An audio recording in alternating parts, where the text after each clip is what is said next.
Hello, science is real. Let's talk about the science of carbohydrates. That's what chapter 4 is about. You might be wondering, what is my professor who never wears jewelry and never wears makeup doing with pearls on?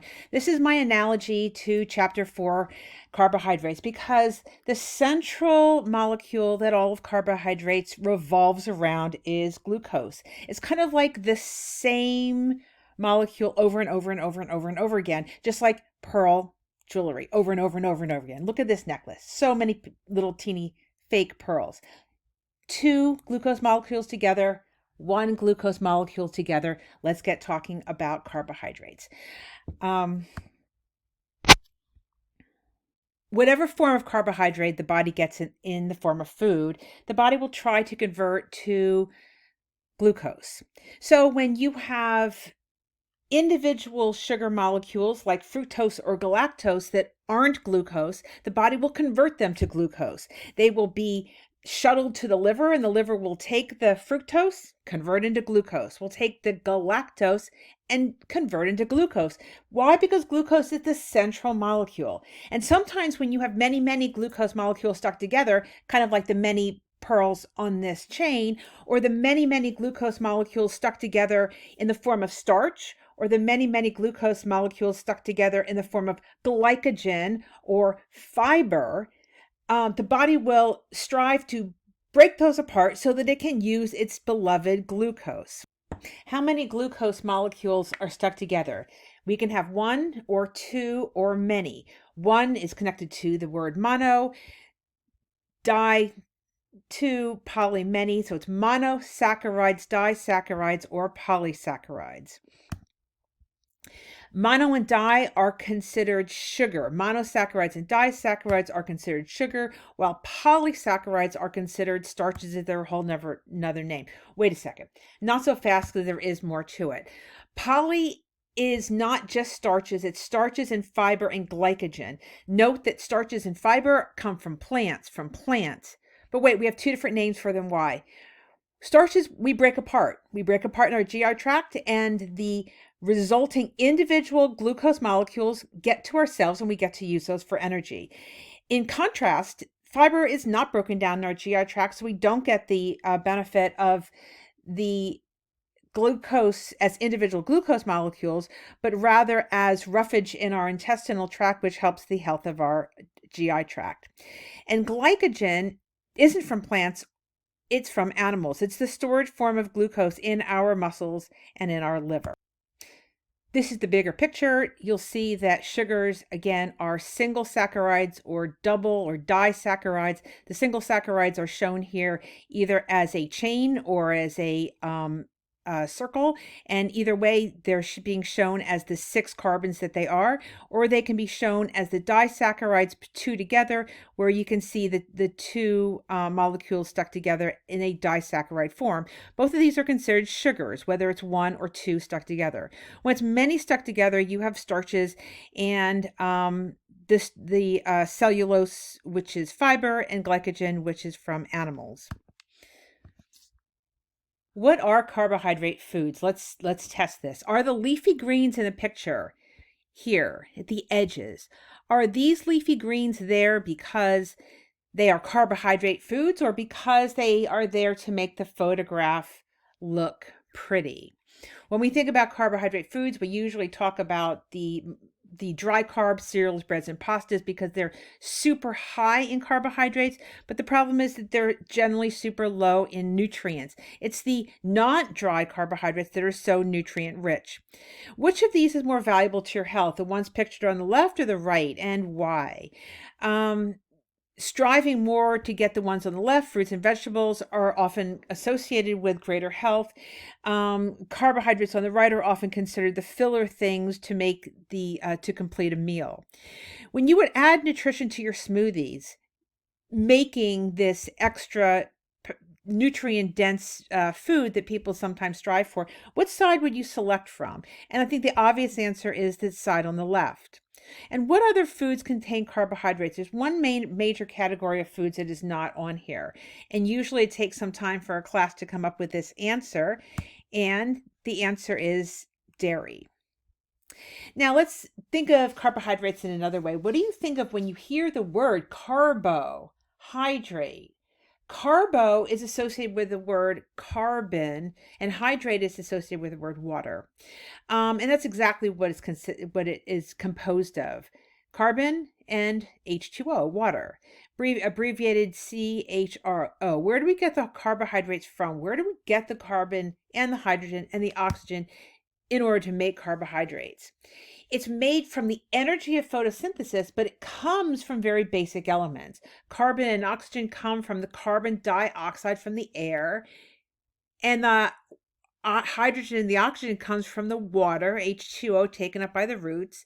And the energy of the sun in the process of photosynthesis is the thing that energizes all of this to create carbohydrates. This always seemed rather fantastic to me because air seems so nebulous and water seems so also empty, but carbohydrates seem so robust and full. What happens to a plant's carbohydrates? It can be used for energy by the plant itself. The plant obviously needs energy. It makes energy and then it uses energy, and it stores it in its leaves, fruits, vegetables, and seeds. And two things happen. The plant itself uses it, or we use it. We harvest it and use it for our food. The carbohydrate-rich foods, plants, and milk. How does milk come to have carbohydrates? It is not a plant. It comes because there is the transformation in the digestive system of the cow that converts what the cow ingests through the milk into carbohydrates. Sugars. There are six sugar molecules that are important in nutrition: 3 mono and 3 di. The chemical names end in OSE. So when you ever see a chemical that ends in OSE, you know that it's a sugar. Let's review. What do the names of enzymes end in? Very similar, but make sure you keep that straight. ASE. Like lactase as opposed to lactose. Lactase is the enzyme that breaks down lactose. This is the central graphic of the entire chapter. This information is vital for the final exam, but remember, the final exam is an open book exam. So if you can have this in front of you and you can access this and you can make reference to it, fabulous. Now, make sure you have a clear understanding of what this represents. There are 3 individual monosaccharides: fructose, glucose, galactose. Note that when fructose comes into the body, your body will convert it to glucose. When this is in the body, it will convert to glucose. So that's another piece that this graph doesn't show. But let me show you how it comes together to disaccharides. Note that glucose is the central molecule, that it can be expressed as 2 glucose molecules in the form of maltose, glucose and glucose. And that is mostly seen in 2 different ways. One is in the digestive process, when you have many glucose stuck together as starch, and then at one point there'll be 2 together in various stages of the digestive process, and also maltose in the fermentation process that ferments grains. Now, fructose and glucose come together to form sucrose. This is a name that you need to know the translation of. Sucrose is another name for table sugar. It's just the white stuff, table sugar. It's just fructose stuck to a glucose, and it's a disaccharide. Lactose is glucose and galactose stuck together. Where you find this? You find this in dairy. So actually, it's not a total ring.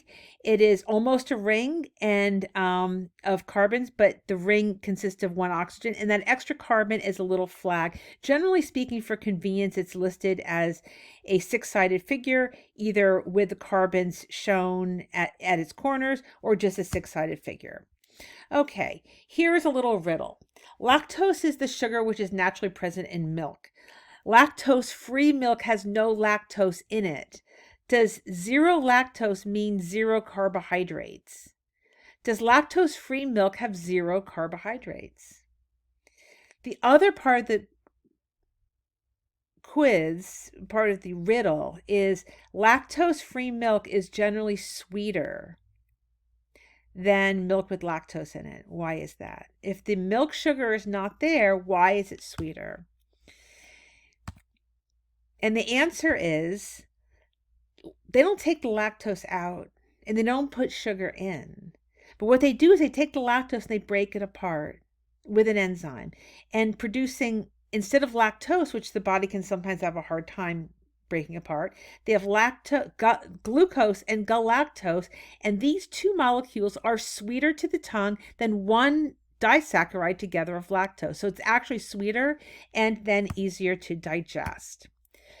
Polysaccharides. These are many stuck together. We go back to the definition. Starch is the plant storage form. Fiber, we can't digest. We can't break them apart. They just end up being a part of our fecal matter and the health and promote the health of our GI tract. Glycogen. This is the animal storage form of glucose. And so we need that when we're going to be in an athletic endeavor. We need that in our muscles so that we can lift weights hard and fast and sprint. We need it in our liver because the liver is the organ that stores it in a way that it can provide when we run out of muscle glucose. Muscles don't share their glycogen. So if your biceps run out of glucose, your quadriceps are not going to help them. If your biceps run out of glucose, it can only get it from the liver storage.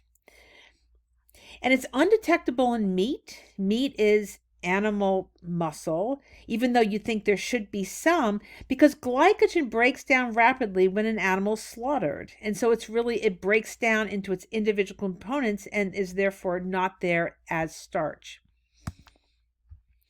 And a representation of the different forms is not just many stuck together. There has to be a difference for them to function differently. Starch is generally branched. And the reason why it's branched is that you want as much available to provide quick energy as possible when it is triggered for release. So you want many end points. And so instead of just getting clipping one glucose off of this end and this end, you want to be able to clip off many, many, many glucose at a moment's notice to be able to use the energy fast. The glycogen as stored glucose is branched for the same reason. You want to access that glucose quickly. Fiber, in contrast, is strong and structural. It's supposed to stay together. It's supposed to not break apart. So it's not surprising that it is not branched, and so it stays kind of strong and structural and stable. Fiber is a polysaccharide. It's a chain of glucose, yet curiously, strangely, doesn't have any calories. Why would that be? Because we don't break it apart. And if we don't break it apart, we can't use the calorie energy of the glucose that it's composed of. There are two different kinds of fiber. One is soluble and one is insoluble. Let me bring you to your kitchen to give you some idea of the difference. Imagine you have oatmeal and you boil that up and it goes from individual pieces of grain into a soupy mess. And if you were to cook it, it would get gelled and it would just become, you wouldn't see the individual pieces if you cooked it long enough.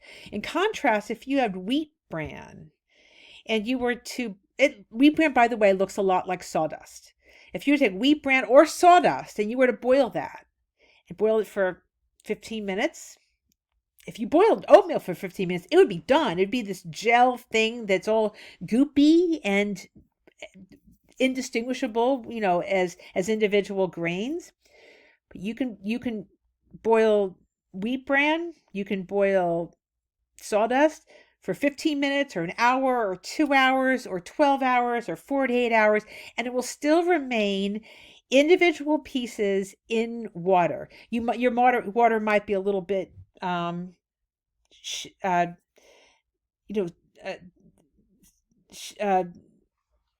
not completely clear, but it's not going to be anything besides water with sawdust in it. So that's it's sort of that reflects its function.